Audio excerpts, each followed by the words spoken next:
The millionaire's son with Down syndrome lived in a fog of depression. Joy seemed to have left his eyes, and the father, a man who had everything, felt like he was losing the most important thing. That was when he hired a new cleaning lady. He noticed her approach to the boy, and in his world of wealth and betrayal, began to mistrust her intentions. Then, one day, he came home early, silently, ready to confront her. But the scene he found was not one of malice. It was something so pure and unexpected that it made him break down in tears right there in the hallway. Arthur Montgomery watched the fine, persistent rain trickle down the glass of his study window, each drop a grim reflection of the void in his chest.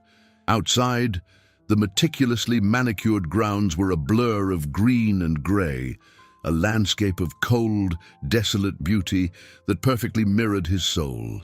He was a man who had built an empire from scratch, a multi-millionaire whose fortune was counted in digits most people would never see. His investments on Wall Street yielded astronomical profits, and his net worth in dollars grew with every passing second, a constant cash flow that guaranteed him any material luxury. Yet here, in his mansion of marble and silence, Arthur felt like the poorest man in the world. The source of his misery lay in the room at the end of the hall, where his son, Leo, was immersed in an apathy that no amount of wealth could cure. Since his beloved Helena had passed a year ago, a thick shadow had fallen over the boy. Leo, with his extra dose of sweetness and a smile that once lit up every corner of the house, had shut down. Down syndrome already presented its challenges, but depression had stolen his essence, plunging him into a silence that the best therapists and psychologists, costing a small fortune, could not penetrate. The soft sound of a door closing downstairs pulled him from his thoughts. It was the new housekeeper, Anna. He had hired her more to have an extra pair of eyes in the house than out of a need for cleaning. The head housekeeper, Mrs. Davison, a woman of rigid posture who valued silent order above all else, had already expressed her disapproval. "She's a bit much, sir," she had said, with her nose in the air, and Arthur agreed. There was something about Anna's energy, in the easy smile that seemed to carry the sun, that clashed with the mansion's melancholy. It made him suspicious. He turned on the monitor displaying the feeds from the security cameras, a surveillance network that turned his home into a fortress, his eyes fixed on the screen showing the main living room. Anna moved with surprising lightness, dusting the furniture with a quiet efficiency. But then she stopped in front of the large picture frame on the mantelpiece, a photo of Helena and Leo laughing on a sunny day at the beach. She didn't clean the glass. She just stood there, looking, her head tilted slightly. An unsettling feeling, a mix of irritation and curiosity, stirred in Arthur. Who was this woman to observe his family with such intimacy? He watched as she approached the hallway leading to Leo's room. He leaned forward, his knuckles white from gripping the edge of the mahogany desk. Anna stopped before the boy's closed door. She didn't try to enter, didn't even knock. She just stood there for a long moment, as if listening to the silence on the other side. Then, to Arthur's utter astonishment, she began to hum, a soft melody, an old lullaby that Helena used to sing to Leo. Her voice was low, almost a whisper, but laden with a tenderness that pierced through the sound system and hit him like a wave. He saw, on the corner of the screen, Leo's bedroom door crack open, just a sliver. But it was more movement than he had seen from that door in months. Anna didn't seem to notice. She smiled to herself, an enigmatic smile, and continued her work, heading down the hall. Arthur remained motionless, his heart beating out of sync. This woman was not just a housekeeper. There was something more to her, a hidden purpose he couldn't decipher, and the mere possibility that she could reach his son where all his money had failed filled him with a terrifying fear. What did she really want? The days that followed were a silent torture for Arthur. Every sound, every movement Anna made in the house was filtered through his growing suspicion. He spent hours in his study, pretending to analyze the rise and fall of the stock market, but his eyes were glued to the security monitors. Anna was an enigma. She performed her duties with impeccable diligence, but there was always something more. A way of arranging the cushions on the sofa that seemed like an invitation to rest. A single flower she'd pick from the garden and place in a small vase in the kitchen. Small gestures that injected life into the sterile rooms. Mrs. Davison, his faithful and austere housekeeper, fueled his suspicions. "She talks to the furniture, sir," she confided in a scandalized tone, "and she hums constantly. It's not proper behavior. This house values decorum." Arthur just nodded. But the truth was that Anna's humming, as much as it irritated him, was the only melody that broke the funereal silence of the mansion, and he had noticed, with a pang in his heart, that Leo's bedroom door remained ajar whenever she was nearby. On Thursday, a scene unfolded in the grand living room, a vast and opulent space that looked more like a museum. There, in a forgotten corner, covered by a linen sheet, was Helena's old turntable. It was a collector's item, an investment he had made more for her whim than for its monetary value. Anna, on her cleaning route, stopped before the covered shape. With a delicacy that surprised Arthur, she pulled back the sheet, revealing the dark wood and silver details of the device. A cloud of dust rose, dancing in the sunbeams that streamed into the room. She didn't cough. Instead, she ran her fingers over the lid, tracing its contours as if reading a story in Braille. Nearby, on a shelf, rested a small collection of vinyl records. The soundtrack to the life he had lost. Anna picked one up, Helena and Leo's favorite, a compilation of upbeat swing classics. She didn't play it, she just held it, looking at the worn cover. And then she started humming again, the same melody as the other day, but this time with a livelier, more cheerful rhythm. Arthur switched the camera to the hallway, and there was Leo, not just at his door, but a few steps out of his room, his thin body leaning forward, his head up, his eyes fixed in the direction of the music. He was listening, he was reacting. A wave of hope, so intense it took his breath away, surged in Arthur's chest. It was an emotion so rare he had almost forgotten it, but it was followed immediately by a sharp ice of suspicion. It was all too perfect. The music, the turntable, Leo's reaction. It felt like a meticulously rehearsed script designed to hit him at his weakest point. No one who built a fortune like his, with so many assets and a net worth that placed him among the country's wealthiest men, could afford to be naive. He had been deceived before by people who coveted his money, who saw him not as a man, but as a vault to be cracked. This woman, with her sunny smile and her songs, would be no different. She was using his son, the most precious thing in his life, as a key. Rage choked him. He would not allow it. He needed to know who she was, where she came from, and what her true intentions were. The risk was too high to ignore. He picked up the phone, his heart hammering against his ribs, a mixture of fatherly fear and icy fury. He had to expose her before she could do irreparable damage. The voice on the other end of the line was professional, discreet, and expensive.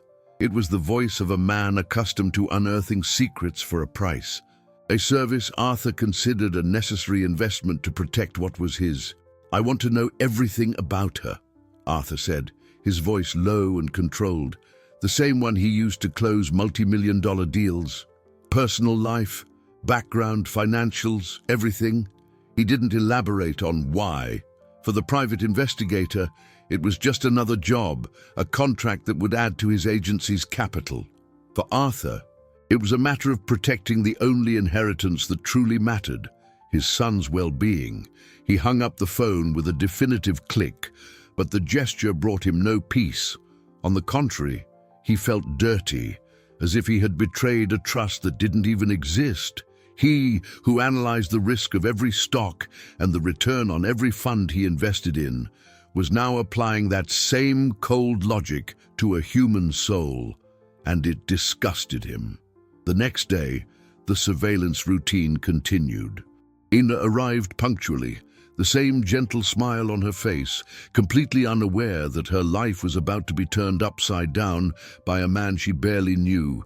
Arthur watched her on the cameras as she cleaned the library.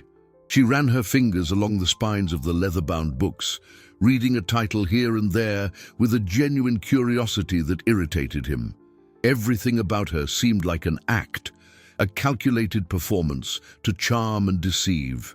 Later, he saw her stop in front of the music room door, which had remained locked since the day Helena's laughter fell silent forever. Anna didn't try the handle.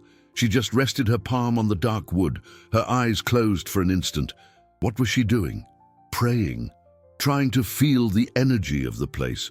The scene was so intimate, so reverent, that Arthur felt a pang of fury. That was his sanctuary, his place of pain, and she had no right to touch it, not even with that silent gesture. Mrs. Davison, like a harbinger of doom, appeared in his study late in the afternoon, her expression more rigid than usual. "Sir," she began, her hands clasped in front of her. "Mrs. Garcia asked about the music room, asked why it's always locked, said the dust must be accumulating in there." The housekeeper paused dramatically. "A flimsy excuse, if you ask me. She's snooping around, sir. I'm sure of it." Mrs. Davison's words echoed in Arthur's ears, confirming his worst fears. Anna wasn't just curious, she had a goal. She wanted to get into that room, to violate the most sacred space in his family. What did she expect to find in there? Jewels? Gold? The password to some crypto wallet he might have hidden? The idea was absurd, but in his paranoid state, nothing seemed impossible.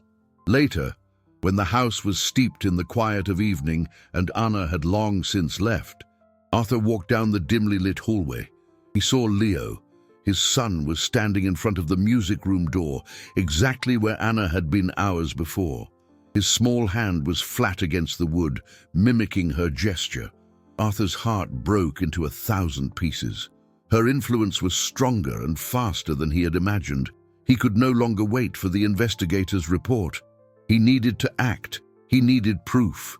With his jaw clenched in determination, he went to his study, opened a hidden safe each and took out a small brass key.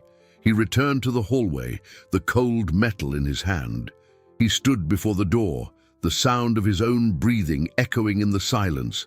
Then, with a deliberate movement, he inserted the key into the lock and turned it. The soft click of the mechanism unlocking sounded like a gunshot in the silence. He didn't open the door. He just left it unlocked, a silent invitation, a trap. He wanted to see what she would do. The next morning dawned grey and heavy, the sky the color of polished steel, reflecting Arthur's state of mind. He had barely slept, his mind circling around the unlocked door, the trap he had set himself. He felt like a predator waiting for its prey, and the feeling left a bitter taste in his mouth. He watched Anna's arrival on the monitor, his heart beating in a slow, heavy rhythm. She looked the same as always, backpack on her shoulders, a discreet smile on her lips. But to Arthur, every gesture was now laden with sinister meaning. He saw her begin her routine, the silent ballet of cleaning, and forced himself to look away, to focus on a dividend spreadsheet that seemed utterly irrelevant. The money that had always been his armor now felt like thin paper, unable to protect him from the anxiety eating him from the inside. The fortune he'd amassed in deals and investments felt useless in the face of this domestic drama. The hours dragged on. Anna cleaned the kitchen, the dining room, the library. With each room she finished, Arthur's tension mounted. She was getting closer. He felt as if he were watching a suspense film where the protagonist knows something terrible is about to happen. Finally, she reached the upstairs hallway. Arthur held his breath. The hallway camera showed her moving slowly, duster in hand. She passed Leo's room, which, as always, had its door ajar. She peeked inside for a second, a tender smile crossing her face, before moving on, and then she stopped. in front of the music room door, the door that was now just slightly ajar. Arthur's heart was beating so loudly he could hear it in his own ears. This was the moment, the proof. He watched, mesmerized, as Anna hesitated. She looked up and down the hallway, as if making sure no one was watching.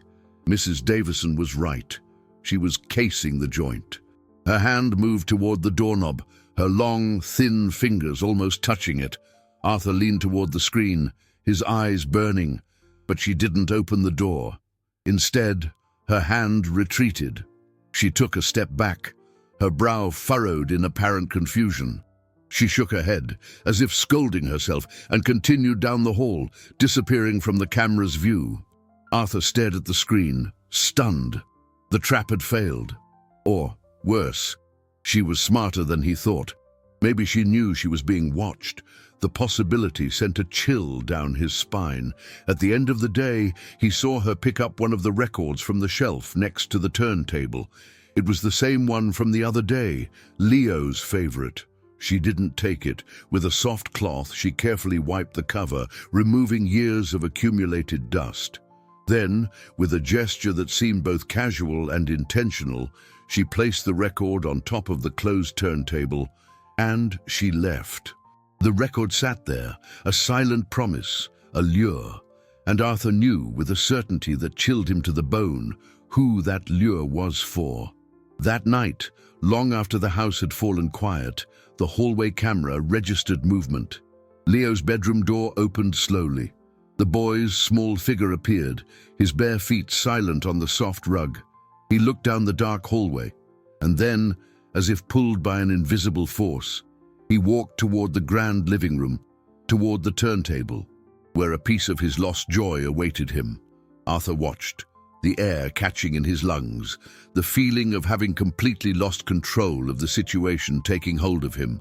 The silent war for his son's heart had begun, and he was realizing, with dread, that his weapons, money, power, suspicion were useless. The image of Leo standing before the turntable haunted Arthur all night. He didn't enter the room, just stood there at a safe distance, as if the object emanated a force both attractive and painful. After a few minutes that felt like an eternity to Arthur, the boy simply turned and went back to his room, closing the door behind him. The silence that followed was heavier than any scream. Arthur felt cornered. Anna's strategy was diabolical in its simplicity. She wasn't forcing anything, wasn't invading spaces. She was just planting seeds of memory, of nostalgia, and letting Leo's own pain guide him. It was a subtle, almost invisible manipulation, and infinitely more effective than any direct order. He, a master of negotiation who had built his empire buying and selling stocks, understanding capital flow and market psychology, felt like an amateur in the face of this woman. The investigator's report arrived the next morning in a plain manila envelope. Arthur left it on his desk for nearly an hour, postponing the moment of truth. Part of him wanted to tear it up, to throw away the proof of his own paranoia. Another part, the part that had made him a billionaire before 40, needed facts, data, certainty. Finally, with trembling hands, he opened the envelope. The pages contained the life of Ana Garcia, summarized in cold, impersonal paragraphs, and what he read left him floored. Every line, every word, dismantled the image of the grifter he had built in his mind. Anna was a widow. Her husband, a construction worker, had died 3 years ago. She had a son, Lucas, 12 years old, who was born with cerebral palsy. The report detailed Anna's grueling routine, her first job in the early morning, cleaning a downtown office building, her mornings and afternoons dedicated to caring for Lucas, taking him to physical and occupational therapy sessions at a community center, and her second job, in the late afternoon, at his house. Her finances were an open book of hardship: the late rent, the small debt at the neighborhood market, the constant struggle to pay for her son's expensive treatments, which their insurance didn't fully cover. There were no assets, only a bank account that rarely saw a positive balance. There were no ulterior motives, no master plan to get his money.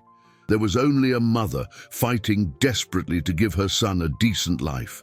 A mother who, most likely, looked at Leo and saw a reflection of her own pain, her own struggle. The word empathy surfaced in Arthur's mind, and its weight crushed him. He looked at the monitor screen, where Anna, at that very moment, was wiping down the staircase banister, her expression serene, oblivious to the turmoil she had caused. Shame hit him like a punch to the gut. A hot flush crept up his face. He, with all his assets, his untold wealth in stocks, gold and crypto, had judged and condemned a woman whose only wealth was the unconditional love for her son. He felt small, petty. The suspicion he had cultivated as a protective shield now seemed merely a reflection of his own poverty of spirit. He stood up and walked to the window, looking out at the same grey garden from days before. But now, he didn't just see desolation. He saw the colours the rain enhanced, the resilience of the plants waiting for the sun. He thought of Leo, of his own inability to reach him. He had offered his son the best his money could buy, the best doctors, the best therapies. But Anna, with nothing but her heart, was offering Leo something no treasure in the world could purchase: understanding. He had been so focused on protecting his assets, his empire, that he had forgotten how to protect what truly mattered.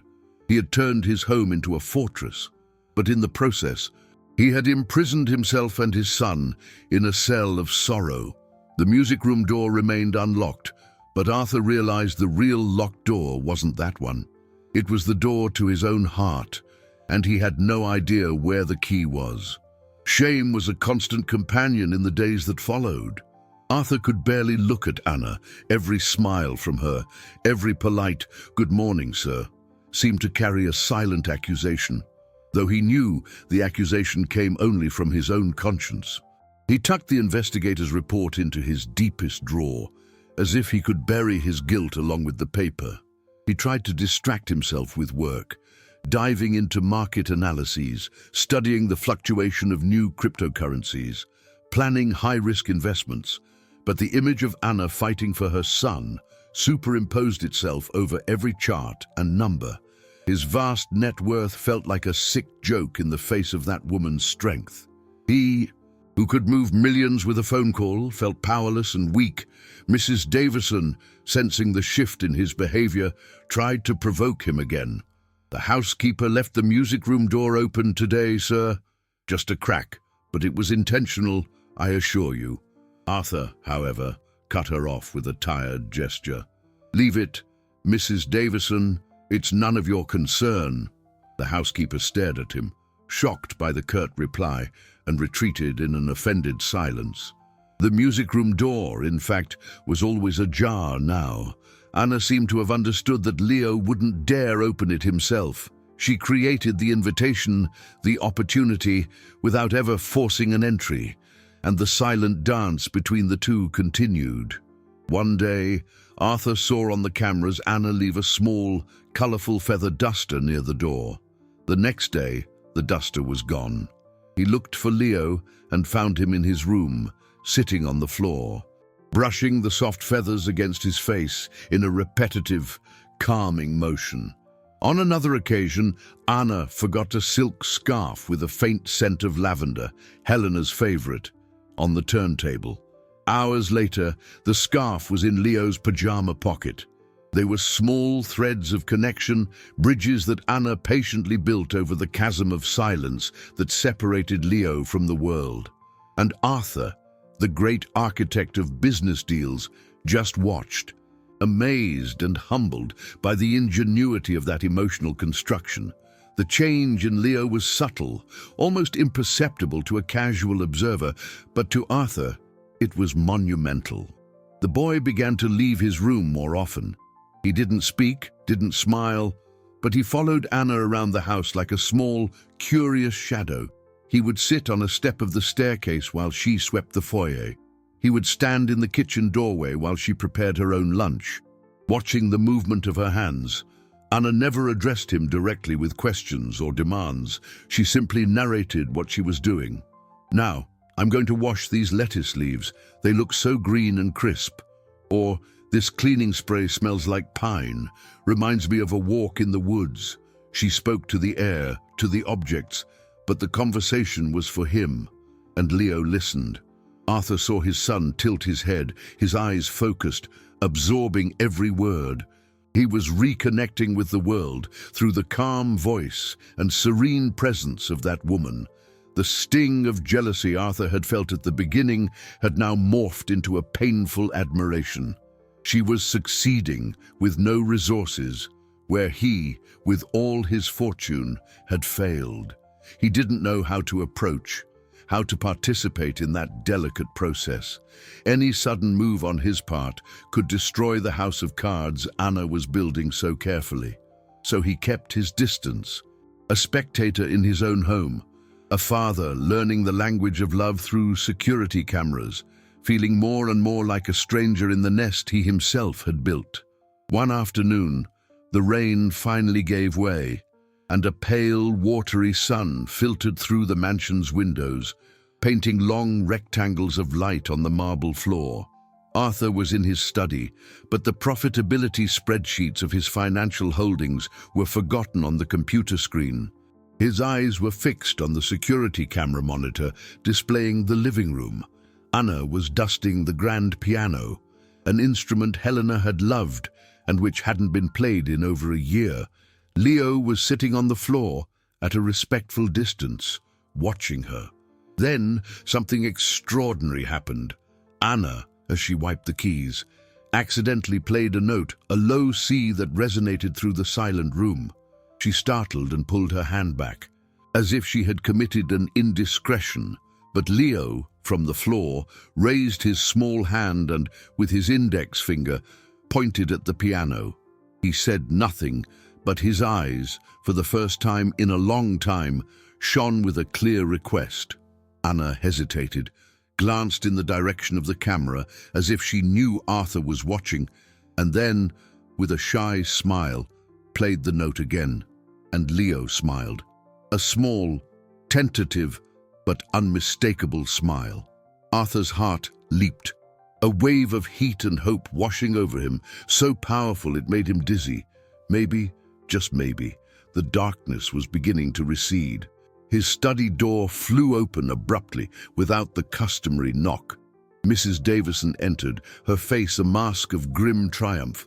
She didn't say a word, just walked to Arthur's desk and placed a small silver object on the polished wood, a delicate bookmark that had belonged to Helena, a gift he'd given her on a trip to Florence.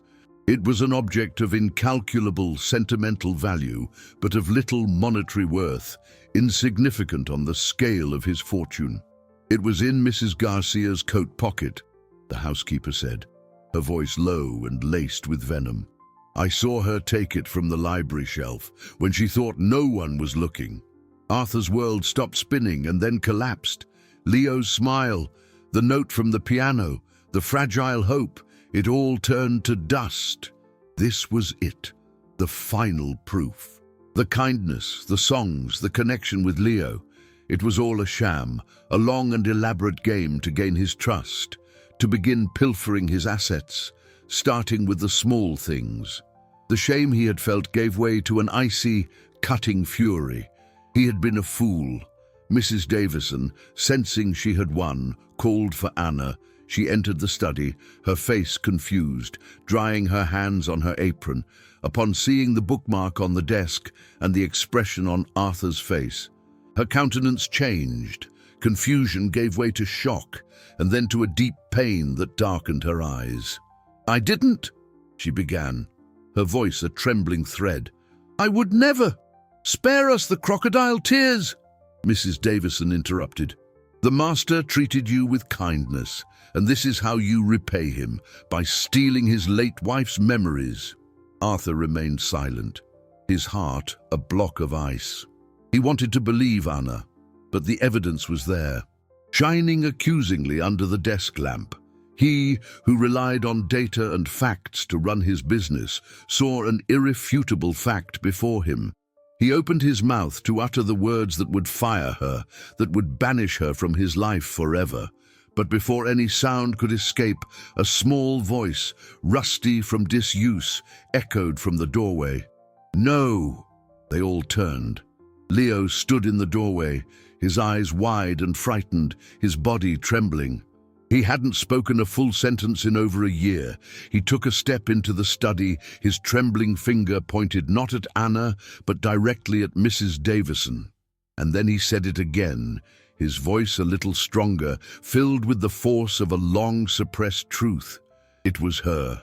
The silence that fell in the study was thicker than the marble walls, heavier than all the gold stored in Arthur's vaults. Leo's word, fragile and powerful, hung in the air, redrawing reality. The boy's trembling finger remained pointed at the housekeeper, a beacon of truth in a sea of deceit. Mrs. Davison's face went from shock to a waxy pallor. Her thin lips opened and closed, but no sound came out. Anna, for her part, looked at Leo with an expression of astonishment and reverence. The tears that had threatened to fall from humiliation now welling up from pure gratitude and love. It was Mrs. Davison who broke the spell, with a sharp, humorless laugh. "Oh, really, sir, how absurd. You're not going to listen to him, are you? The boy is confused. He doesn't know what he's saying. This woman has poisoned him against me, filled his head with fantasies." The attempt to discredit him, the cruelty of using Leo's condition against him, was what sealed her fate. Arthur felt the anger rise, not as a hot wave, but like an iceberg, cold and massive. He looked at Mrs. Davison's panic-stricken face and then into his son's eyes. In Leo's eyes, for the first time in a year, he saw not apathy but clarity, courage, and a sense of justice so pure it shamed him. The truth hit him with the force of a market crash, wiping out his entire stock of trust in the housekeeper. He had spent years relying on this woman to manage his domestic assets, the order of his house, but she had cultivated distrust and bitterness, treating his son like an object to be kept in order, not a soul to be nurtured. He had been deceived not by a grifter after his fortune, but by the petty envy of a woman who couldn't stand to see light enter a place of shadows. Her loyalty was not to him, but to the silence, to the sorrow that gave her power and control. Silence. Arthur's voice was low, but it cut like broken glass. Mrs. Davison fell silent instantly. He didn't look at her. His eyes were on Leo, who slowly lowered his hand, his mission accomplished. "Leo," Arthur said, his voice thick with an emotion he could barely contain. "Thank you." Then he turned to the housekeeper, and his eyes were as cold as steel. "I want you to pack your things and be out of this house in 1 hour. A car will take you wherever you want to go. Your severance will be wired. I don't want to see you again, ever." Mrs. Davison opened her mouth to protest, but the finality in Arthur's voice was absolute, the same he used to liquidate a failed business. Defeated. She shot one last look of hatred at Anna before turning and leaving the study, her footsteps echoing her disgrace down the hall. A new kind of silence filled the room. It was no longer a silence of tension, but of embarrassment and unspoken possibilities. Leo, as if the effort of speaking had exhausted him, walked to Anna and buried his face in her apron, holding on to her tightly.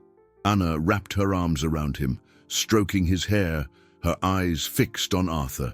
And Arthur finally met her gaze. He saw her, no longer through the grainy lens of a security camera or the filter of his suspicion, but through the truth revealed by his son. He saw her strength, her compassion, her integrity.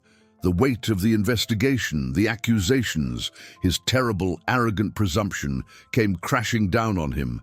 He, the multi-millionaire who commanded empires, who understood the complex cash flow of international corporations, felt like a debtor, with emotional liabilities he might never be able to repay. He opened his mouth to speak, to begin building the bridge over the chasm of his guilt, but the words wouldn't come. How do you apologize for an offense so profound? Mrs. Davison's departure left a vacuum in the house, but it was a clean one, like the fresh air that rushes in after a long shut window is finally opened. The atmosphere of oppression and silent surveillance dissipated, replaced by an awkward quiet, a hesitation that hung between Arthur and Anna. Leo, the unlikely hero of the drama, seemed to have spent his store of bravery. He retreated back into his silence, though with a notable difference. He no longer shied away from Anna. On the contrary, his presence became a constant at her side. Wherever she went, he followed, a silent satellite orbiting his son. He didn't speak, but their communication transcended words. A look, a soft touch on the arm, an object he handed her. It was all part of a mute dialogue that Arthur observed with a mixture of admiration and a profound sense of isolation. He was the owner of the house, the provider, the man whose fortune sustained it all, but he felt like a guest, a stranger in his own home. The apology he owed Anna weighed on his chest like a solid gold bar. It was a liability on his emotional balance sheet that he didn't know how to settle. Several times he rehearsed the words in his mind, but they sounded hollow, insufficient.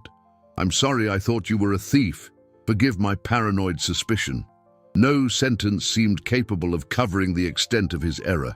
He, who negotiated complex deals and read 100-page contracts, felt illiterate in the language of the heart. He tried to approach through gestures. He tripled Anna's salary, an act that to him was a form of reparation, an investment in goodwill. She accepted with a simple, dignified, "Thank you, sir," which revealed nothing of what she felt, leaving Arthur even more at a loss. He arranged for the city's best chef to deliver Anna's lunch every day, but she continued to eat the simple sandwich she brought from home, sharing it with Leo in silence in the kitchen. His money, his universal problem-solving tool, seemed to have lost all its power. One afternoon, he found her in the library, cleaning the books with a care that bordered on reverence. Leo was sitting on the floor, stacking wooden blocks. Arthur stood in the doorway, hands in his pockets, feeling as awkward as a teenager. "Anna," he began, his voice quieter than he intended. She turned, her face as serene as ever.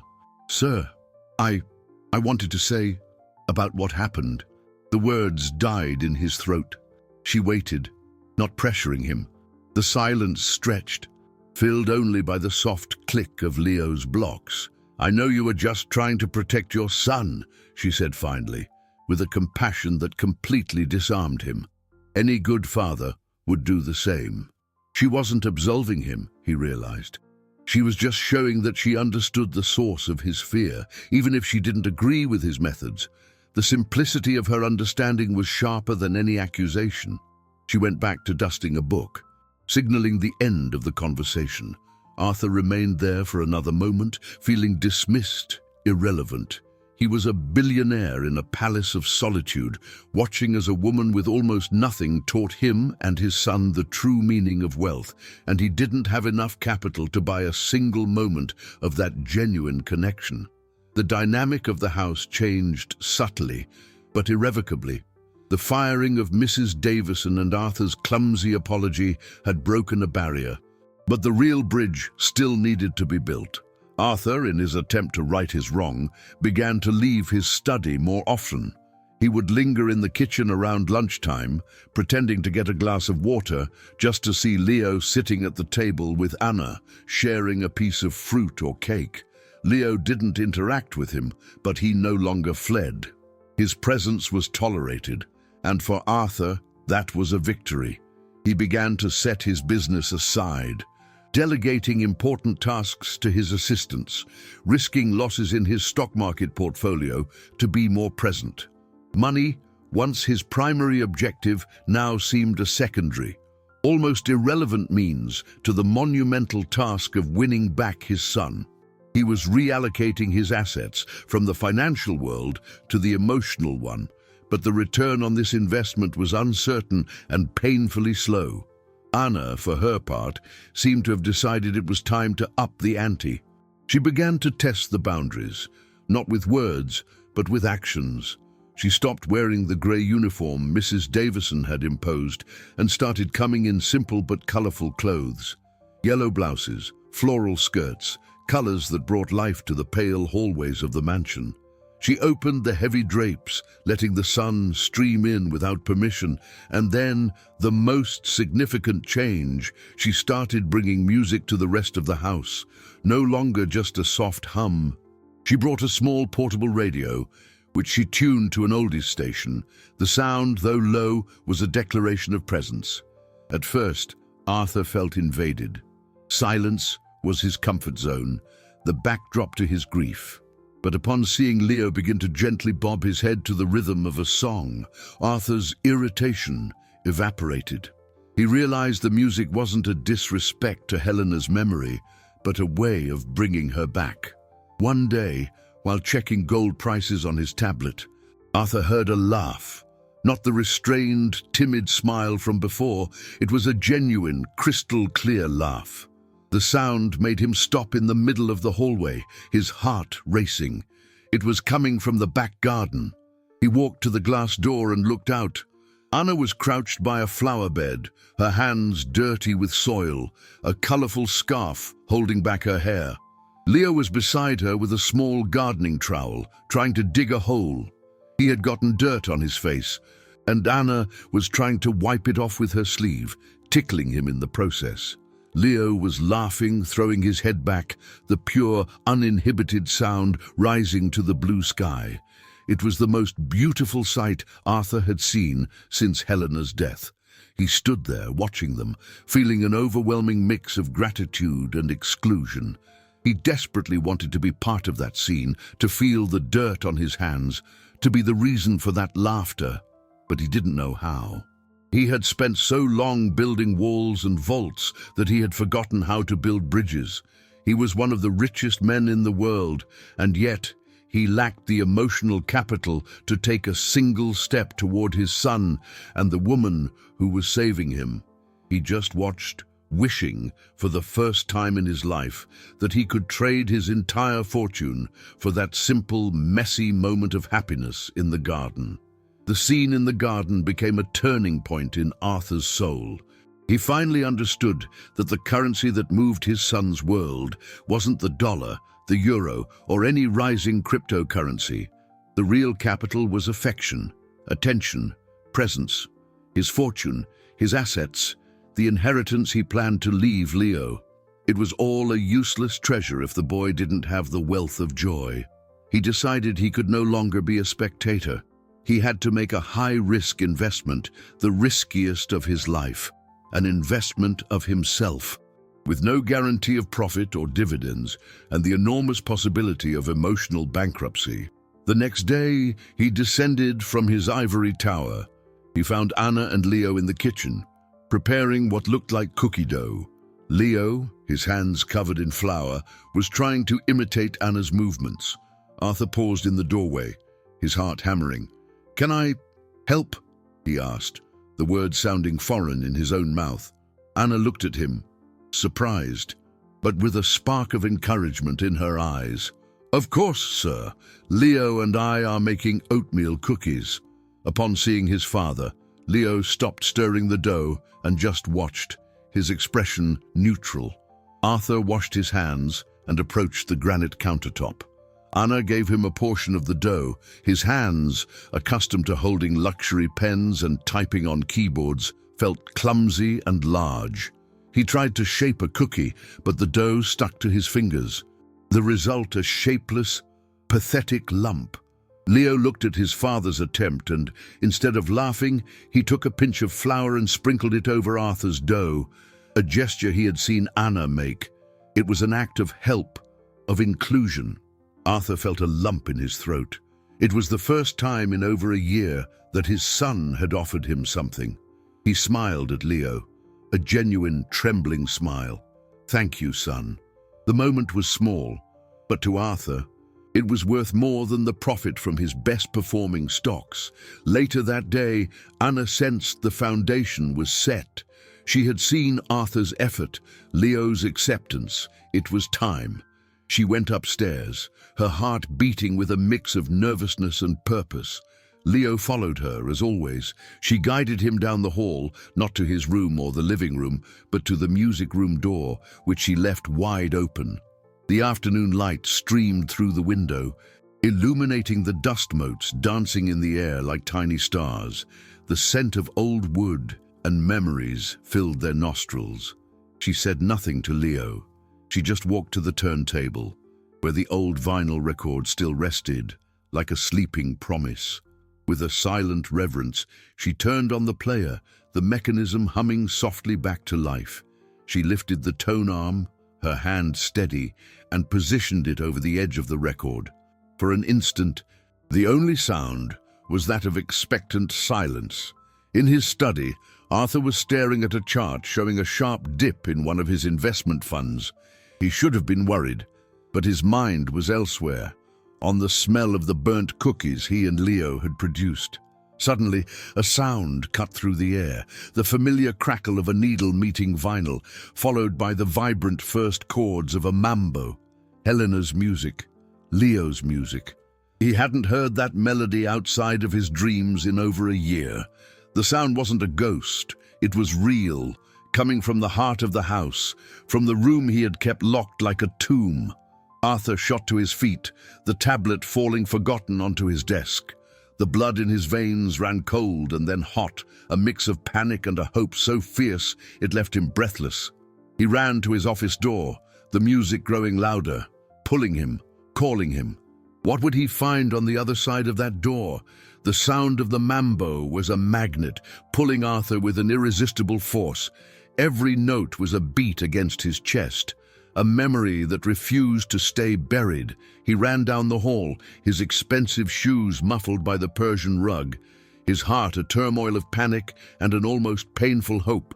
What would he see? A desecration of his most sacred memories, or the resurrection of a lost joy?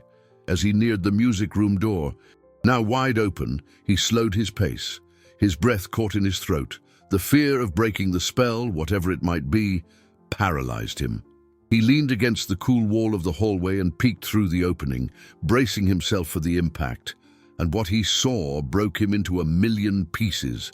The room was bathed in the golden light of the late afternoon, and in the center of the wooden floor, where he and Helena had danced so many times, were Anna and Leo. They weren't just dancing, they were floating in a world of their own. And Anna was wearing one of Helena's dresses, a simple, blue summer dress with small white flowers, which Helena had loved because it was light and full, perfect for dancing. Under any other circumstance, the sight of another woman wearing his late wife's clothes would have ignited a possessive fury in him. But not now, because what mattered wasn't the dress, but the face of the boy holding onto it, Leo, his son. The boy's eyes were closed, not in apathy, but in ecstasy. And on his lips, a smile of pure, absolute, and unforgettable happiness.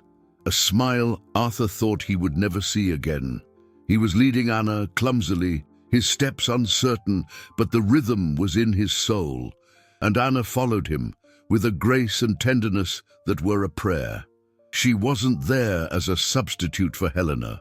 She was there as a guardian of memory, allowing Helena's joy to live on through Leo. Arthur felt his legs give way. He braced himself against the doorframe, his body shaking uncontrollably. No return on investment, no dividend, no asset in his portfolio could compare to the incalculable value of that image. His entire empire, his fortune in business and stocks, his net worth that placed him among the most powerful men in the world, it all dissolved into nothing before that scene. He, the billionaire who trusted no one, who protected his capital with an iron fist, realized he had been investing in all the wrong things. He had locked joy away in a dark room while the greatest treasure of his life withered in silence. The tears began to fall, silent and hot. They were not tears of mourning for the wife he had lost. They were tears of overwhelming gratitude for the woman who was giving him back his son. They were tears of crushing guilt for having judged, investigated, and almost destroyed the one person who was his family's salvation.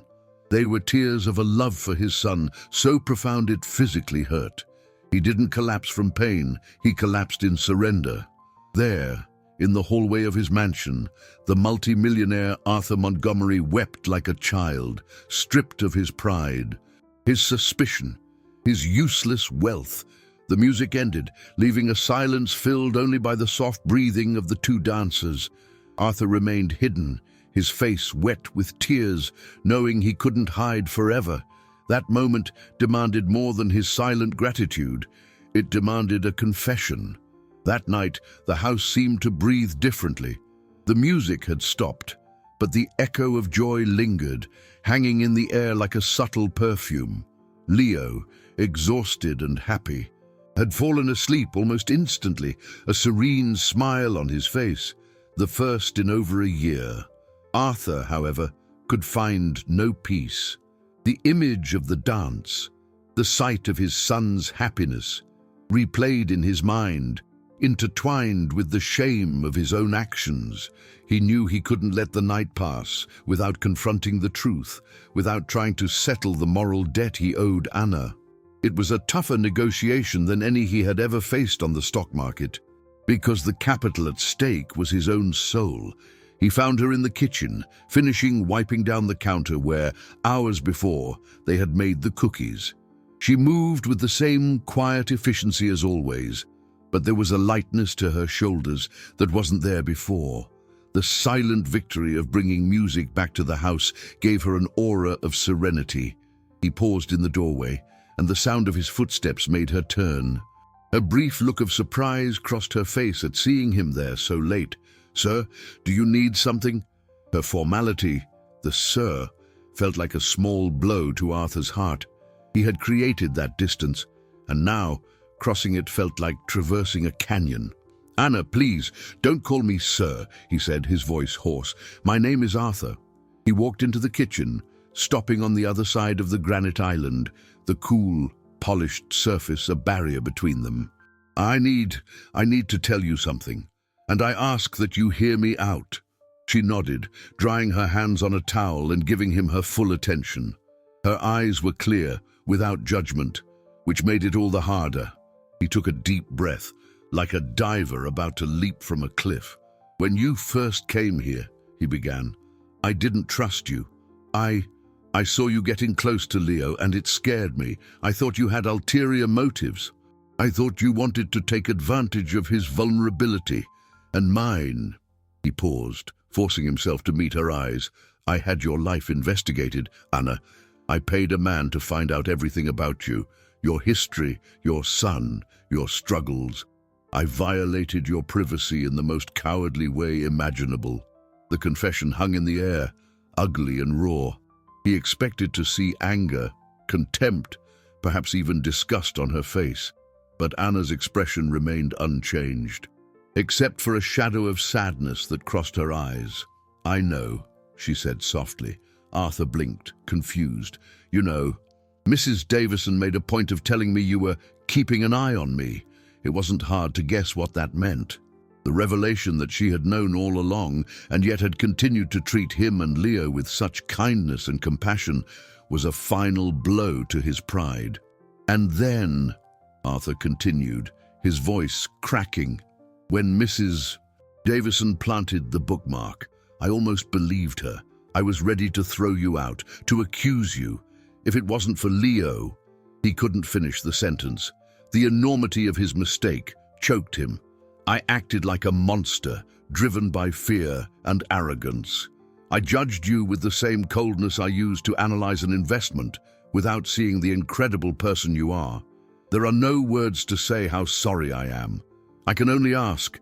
I'm asking for your forgiveness." He finally said it, the word coming out like a sigh of relief and pain. He waited, his heart in his hands, prepared for the rejection he so richly deserved. Anna was silent for a long moment, her gaze lost somewhere beyond him. Then she walked around the granite island, eliminating the barrier between them. She stopped right in front of him, and to his utter astonishment, a tender, weary smile lit up her face. "Arthur," she said, and the sound of his name on her lips was both intimate and healing. I have nothing to forgive. I saw a heartbroken father, terrified of losing his son to sadness. A father who built walls so high to protect himself that he ended up trapped inside. I didn't see a monster. I saw a man who needed help finding the door. And with a simple gesture that sealed the peace between them, she reached out and touched his arm. A light touch. But for Arthur, it had the power to tear down every wall.